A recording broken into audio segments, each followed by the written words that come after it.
सो hi hello नमस्कार, सभी का स्वागत करता हूं स्टूडेंट फरमाइश पे।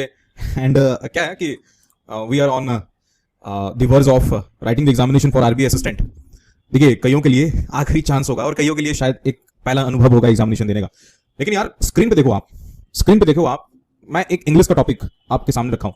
आरबीआई असिस्टेंट उन सभी एग्जामिनेशंस में से एक है जहां पे आप 110% आप ये कह सकते हैं कि this examination for sure easy questions पूछेगा। And believe me, easy questions पूछेगा का मतलब यही होता है कि डेफिनेटली कट ऑफ राइज होने की आसार हो सकते हैं।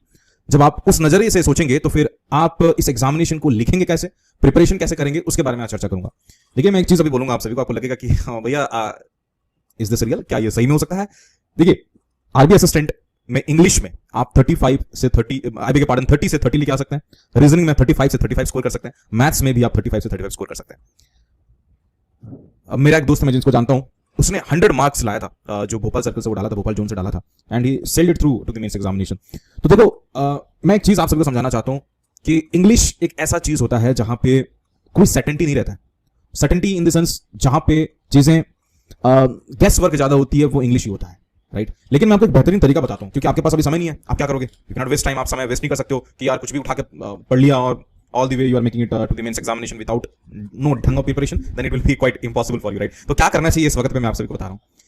जितना हो सकता है, अगर मैं बड़े स्क्रीन पे यहां पे आ जाऊं, जितना हो सकता है उतना आप प्रीलिम्स के मॉक टेस्ट लगाना शुरू करें।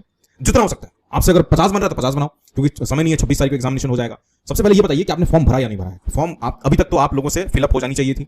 आपको समझ में आ जानी चाहिए कि मेरे को किस जोन से भरना चाहिए। तो ये सारी चीजें आपको जल्दी प्रिपरेशन करने पे मजबूर करेगा, राइट? तो क्लैरिटी ऑफ माइंड बहुत इंपॉर्टेंट है कि आप इस जोन से अप्लाई करें। दैट मींस इस जोन से ही आप अप्लाई करके तुरंत स्टार्ट कर लीजिए आप प्रिपरेशन। तो जितना हो सकता है, नंबर 1, ये 3 points to do. First point कि जितना हो सकता है आप उतना मॉक टेस्ट लगाइए, whether it may be 50 number, 14 number, 13 number, 20 number, जो भी लगता है आपको, राइट? नंबर 2, आपको कोशिश ये करना चाहिए कि सेक्शनल टेस्ट पे ज्यादा ध्यान होना चाहिए। और सेक्शनल टेस्ट आपको बहुत सारे मॉक टेस्ट मिल जाएगा, स्टूडेंट फरमाइश आपको प्रोवाइड कराता है, लिंक आपको डिस्क्रिप्शन बॉक्स में मिल जाएगा। नंबर 3, ज्यादा सोचने की जरूरत नहीं है, न्यूमेरिकल एबिलिटी पूछा जाएगा, राइट? और इंग्लिश क्या करना चाहिए मैं आपको फिर से बताना चाहता हूं। इंग्लिश ग्रामर पोर्शन जो होता है दोस्तों, मैं बताऊंगा अभी कि इंग्लिश में किस तरीके से आप ज्यादा अटेम्प्ट कर सकते हैं, राइट? तो चलिए मैं अभी आता हूं, स्क्रीन पर समझाने का कोशिश करता हूं। यहां पे देखिए, ये जो है एक troubled waters on India Sri Lanka fishing conflict, right? ये एक आर्टिकल है, या आप बता सकते हो एडिटोरियल से लिया गया है ये, राइट? तो अभी इस तरीके से किस तरीके से आपको प्रिपरेशन करना चाहिए, इसको देख लीजिए आप।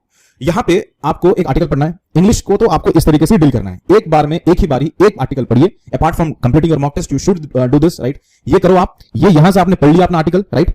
सबसे बेस्ट मुझे जो लगा, जो इंग्लिश माध्यम, ये एक टेलीग्राम चैनल है और इनका वेबसाइट भी है जो डेली आपको आर्टिकल्स पब्लिश करा के देते हैं, और विद कंटेक्स्ट होता है, right? Context in the sense कि आपको वही समझाया जाएगा, वही आपको दिया जाएगा जो एक एस्पायरेंट पढ़ता है, राइट? तो सबसे मेन चीज क्या होता है, हम वोकैब पे तरसते हैं। हमने आर्टिकल तो पढ़ दिया, हमको समझ में नहीं आया, और आजकल के क्वेश्चंस किस तरीके से पूछे जाते हैं उसको भी मैं लिंक आपको, आई बेग पार्डन, मैं आपको उसका भी डिस्क्रिप्शन आपको नीचे दूंगा कि किस तरीके से क्वेश्चंस पूछा जाता है। तो आपने यहां से पढ़ा, मान लीजिए क्लासेस आपको समझ में नहीं आया, तो आपने वहां पे बस टिक किया and you are here, right? तो कितना इजी है इस चीजों को आपको देखने का। फॉर एग्जांपल, आपको नहीं पता कोचिंग क्या होता है, आपने यहां पे बस क्लिक किया एंड यू आर हियर। आप देख सकते हैं यहां पे वोकैब के सेक्शन में आप कोचिंग पे आप इस चीज को देख सकते हैं कि कोचिंग का मतलब होता है अवैध रूप से शिकार करना, राइट? तो आपको फिर समझ में आ जाएगा। Again you click it here, you are again back to this same page. तो इट्स वेरी इजी। आपको इस तरीके से आर्टिकल को पढ़ना चाहिए अगर आपको समझ में नहीं आ रहा है। और मुझे तो सबसे अच्छा ये चीज लगा दोस्तों, जैसे कल्पेबिलिटी जो है, यहां पे आपको समझ में नहीं आया तो यू आर हियर।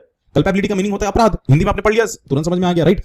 और ठीक है, ये तो सारी चीजें आपको मिल जाएगा ऐसे, राइट? लेकिन सबसे इंपॉर्टेंट मेरे को क्या लगा, ये प्रैक्टिस एक्सरसाइज। जब भी ये बस एक एडिटोरियल पढ़ने का नहीं है, ये बस एक एडिटोरियल ही आप पढ़ रहे हो, या एक बस आप मीनिंग्स याद रखने के लिए, सिनोनिम याद रखने के लिए, एंटोनिम याद रखने के लिए, बस समझने के लिए पढ़ रहे हो, no, that is not right. आपको कुछ एक्स्ट्रा भी मिलता है, प्रैक्टिस एक्सरसाइज मिलता है। जिस तरीके से आरसी पूछा जाता है, जिस तरीके से रीडिंग कंप्रहेंशन पूछा जाता है, उस पे बेस्ड आपको क्वेश्चंस पूछी जाती है। यहां पे आपने आर्टिकल पढ़ा एंड यू आर हियर, आपने प्रैक्टिस एक्सरसाइज कर लिया यहां पे, और आपको लगता है कि you have to go to the editorial page, तो फिर आप यहां पे क्लिक करके वहां पहुंच सकते हैं। क्वेश्चन यहां पे है आपका, आप इसको अटेम्प्ट कर सकते हैं। मैं आपको अभी बता रहा था, आरसी में आजकल डायरेक्ट क्वेश्चंस नहीं आते हैं। आरसी में आजकल इस तरीके के क्वेश्चंस आते हैं, 1, 2 and 4 ओनली, 2, 3 and 4 ओनली, इस तरीके से क्वेश्चंस पूछे जाते हैं।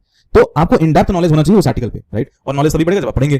तो पढ़ना ऐसा नहीं होता है कि आपको पढ़ने के साथ आपको समझना भी जरूरी रहता है। तो आपने इस चीज को पढ़ लिया और क्वेश्चन आपको लग रहा है कि यार फर्स्ट ऑप्शन हो जाएगा, तो डायरेक्ट क्वेश्चन आजकल नहीं मिलता है, फर्स्ट, सेकंड एंड फोर्थ भी हो सकता है। तो इस तरीके के क्वेश्चंस पूछे जाते हैं। देखिए, थर्ड क्वेश्चन भी ऐसा ही है। तो बेस्ट है ये, आप इस तरीके से इस चीज पे जा सकते हैं। पैराजंबर्स पूछा जाता है आजकल, राइट? तो ये आप देखिए किस तरीके से आज के डेट में आपको मिल जाएगा। इडियम्स एंड फ्रेज भी आपसे बन गया यहाँ पे, एक सिनोनिम एंटोनिम भी बन गया आपका यहाँ पे, राइट? और मतलब एप्रोप्रिएट एंटोनिम आपसे पूछा जा रहा है।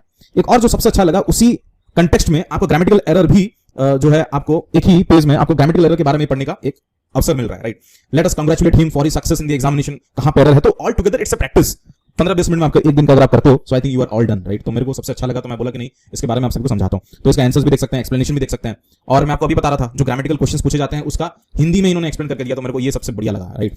फॉर के बदले ऑन का प्रयोग होगा, क्योंकि congratulate somebody on something, right. You congratulate someone on something, not for something. I congratulate him for his success, no, I congratulate him on his success, right. तो ये चीजें होता है, तो कितना प्यारा लगता है इन सब चीजों को आप पढ़ते हो, एंड आप इस चीज को हिंदी में आपको समझना रहता है, तो आई थिंक हेड्स ऑफ, तो जल्दी घुस जाता है दिमाग में। ये भी एक अच्छा है, आप इसको डेफिनेटली कर सकते हैं। और एक एक्स्ट्रा भी आपको मिल जाता है यहाँ पे, explanation of other important words. ये चीजों को करिए आप, इनका ऐप भी है, सो जो भी चीजें हो जाएगा, मैं आपको लिंक जो है इसका डिस्क्रिप्शन बॉक्स में दे दूंगा, राइट। तो मेरे को तो काफी अच्छा लगा, आई होप कि आपको भी काफी अच्छा लगेगा। आपके पास 26 दिन पड़ा है, तो मिनिमम 20 डेज आप इस चीज को कर सकते हैं, apart from doing mock test. Mock test तो करना है बॉस, लेकिन उसी के साथ आपको ये चीजें भी करना चाहिए। चलिए, इसका जितने सारे लिंक्स है मैं आपको आपके सहूलियत के लिए मैं आपको इसका जो लिंक है मैं आपको डिस्क्रिप्शन बॉक्स में दे दूंगा। तो यार आप मुझे कमेंट के सेक्शन में बताइए कि आपका प्रिपरेशन कैसे चल रहा है, क्या आप सही में पढ़ रहे हो या सिर्फ बस पढ़ना है करके पढ़ रहे हो, इसके बाद बिल्कुल बताइएगा। एंड आई बिलीव कि आप लोग काफी मेहनत कर रहे हैं, अपना मेहनत बिल्कुल जारी रखिए, कंटिन्यू रखिए, पढ़ते जाइए। नेक्स्ट वाले वीडियो पे, तब तक ले जय हिंद, जय भारत, शबा खैर, लव यू ऑल, अपने सेहत का बिल्कुल ध्यान रखिएगा। नमस्कार।